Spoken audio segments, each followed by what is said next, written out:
Yo, what's happening, world? How y'all doing, man?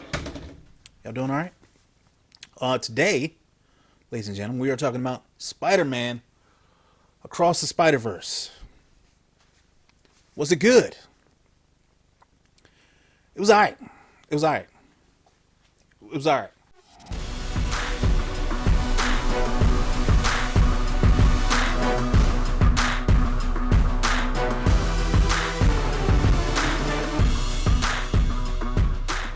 So I know some of y'all are ready to tear my head off, and it was a good movie. There were a few things that I did not like about it, which I will explain to you momentarily. But first, there will be spoilers. So if you have not seen this, I don't know what you're doing, but go watch this, then come back, watch this, and when you do, you wouldn't mind giving your boy a like. I'd appreciate that.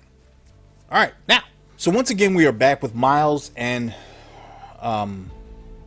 Gwen, and we are doing spider stuff, right? Only to find out that that little rip has affected not only his universe but many others, and we're starting to see a lot of different Spider-Man. He has to fight this Spot now. I guess is a real villain, but he's not as powerful as he is in this show, in this movie, and that's basically the gist, man. I'm not going to waste everybody's time with like the plot synopsis. You'll get it. What did I like about this movie? Well, I did like seeing all the old Spider-Man, all the different versions of Spider-Man that there were. My favorite was the UK Spider-Man. I think I didn't know how much I was going to like him at first when he popped up on the screen, but I think he slowly became like my favorite just because he was so laid back and so chill and still doing like Spider-Man stuff. I thought he was legit, man. I liked him a lot. The animation on some of it was pretty good. I didn't really like all the cardboard cutout versions of drawings, like stuff that still looked like it was like in the first stage of being drawn. I know that's like the style that they were going for, but that just didn't appeal to me. Some did, and that's cool. But you know, it wasn't bad. It's more of a nitpick. But other than that, this movie was pretty solid, man. Here are some of the issues that I had with this movie, though. So one of the same reasons that it was pretty cool to see is one of the reasons that I kind of I won't say dislike, but it was one of the reasons that it wasn't like my favorite Spider-Man movie. There was too many goddamn Spider-Man. It's way too many. Okay, if you have all these Spider-Man, then you have none. In my humble opinion, what makes Spider-Man great is that he is but one of many or of people, and he has to save those people. I don't mind Miles Morales being in there. I like his character too. I even like Gwen. They're pretty cool, and I didn't really mind them so much. But when you start, you know, you got Lego Spider-Man, you got the Pig Spider-Man, you got all these other Spider-Man. Then it just kind of, to me anyway, it just kind of diminishes the legacy of Spider-Man because there are so many now. I missed a like though. One of the likes that I had for this was that I liked how his story is told in this movie. The way that it's evident that every Spider-Man, like every character, has lost somebody, be it Gwen or Uncle Ben or Aunt May in different universes. Every Spider-Man has to lose someone in order to become that Spider-Man, and because Miles has not lost anyone, he is not deserved of these powers. And I thought that it was very interesting. I liked that part of the story, and they're trying to say that he doesn't deserve these powers because he's lost no one. He's lost nothing. And Miles is basically telling him that I'm going to do things my way. I don't have to lose anybody to be a great Spider-Man. I can still be Spider-Man. And I like that. I like that premise. That was pretty sick. I do like that. Back to what I did not like about this is this movie thus far has not had its what's up danger moment.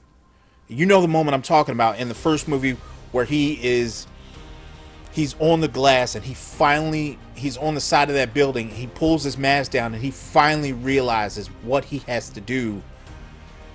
That all he needs to do is believe in himself. I'm getting chills just talking about it. that all he needs to do is believe in himself, and he does that slow motion backflip off that building, and they get him in slow mo falling upside down. To me, that is the sickest part of both of these movies. Okay, that movie to me was that part to me was special. It was like Miles was coming into his own, and I love that about him. There is no point in this movie as of yet when Miles gets that moment.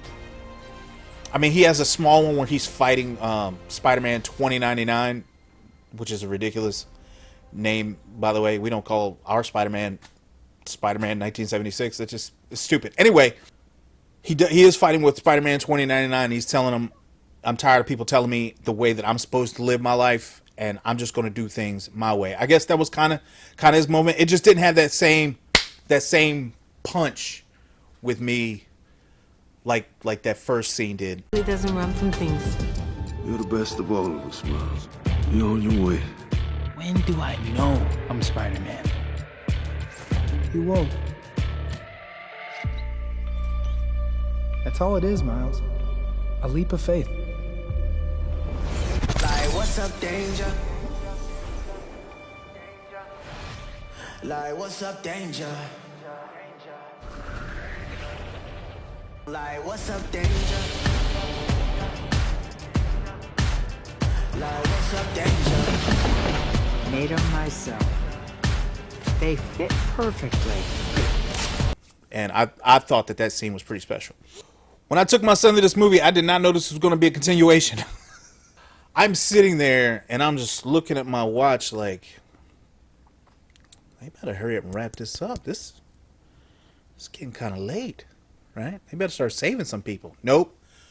To be continued. God damn. Again, not a huge deal. I don't care. I mean, I still enjoyed the movie. It was worth sitting through.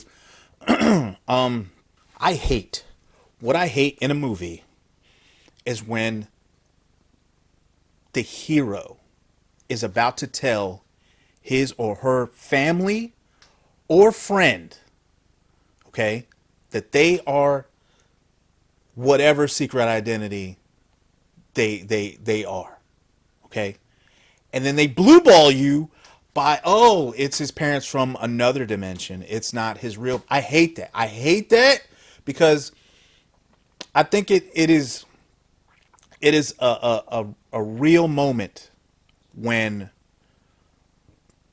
you see a hero become empowered by knowing that his family and or friends believe in them enough after they tell them that who they are. You know, that it doesn't matter that they're this person, you didn't need to hide it, or that they knew all along. Like, these are all the possible outcomes, and you've seen it before. And I think it's one of those moments that helps the hero, but time and time again, they just keep like, oh, it's not his real parents. Gwen did it in this, and her father pulled a gun on her. I mean, I guess again, it's just a nitpick, but I did enjoy the movie. I know it don't sound like it, but I did. I'm just saying it's not as amazing. Like, all you guys on here like, oh my gosh, it's the best thing ever. Shut your ass. You don't know anything. This movie was pretty good, okay? But I promise you there's no moment in this movie that is like the what's up danger moment in the first movie. I promise you. Y'all be easy. That's my take on Spider-Man. I love y'all, and I'll see y'all for the next one. All right, chill.